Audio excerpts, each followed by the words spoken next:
నమస్కారం. Ex officio member ఒక senior member Venkatesh ఒక సీనియర్ మెంబర్ ఇక్కడ నుంచి మాట్లాడుతున్నారు. ఆయన లాయర్ కూడా. Let him speak. మీ సభ్యులందరూ ఎట్లా కూర్చున్నారు? కామ్ గా నువ్వు కూర్చో అన్న చెప్పండి. మీరు మాట్లాడండి.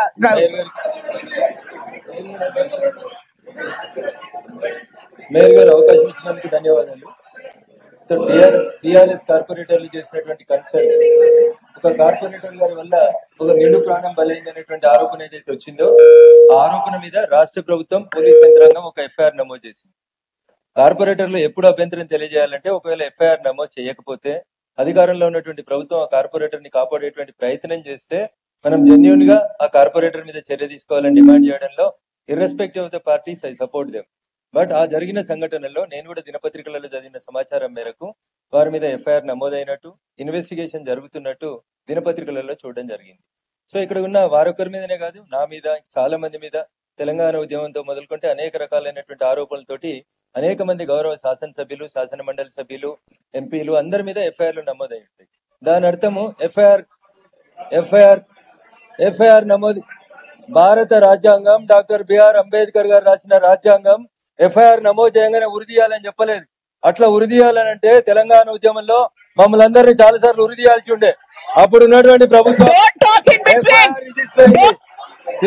మేయర్ గారు ఎఫ్ఐఆర్ నమోదైంది, పోలీసు వాళ్ళు దర్యాప్తు చేస్తున్నారు. Let the investigation be completed. అది నేను మీ తరఫున మాట్లాడినా, వారి తరఫున మాట్లాడినా, ఎవరి తరఫున మాట్లాడినా, బీయింగ్ అన్ అడ్వకేట్ ఎఫ్ఐఆర్ అయిన తర్వాత పోలీసు వాళ్ళు వాళ్ళ పని వాళ్ళు చేస్తారు. మీ దగ్గర ఏమైనా ఆధారాలు ఉంటే, మీ దగ్గర ఉన్న చాలా మంది ఎమ్మెల్యేలు కూడా అడ్వకేట్స్ ఉన్నారు, వారిని తీసుకుని వెళ్ళి కన్సర్న్ ఎస్హెచ్ఓ గారికి ఆధారాలు సబ్మిట్ చేయండి.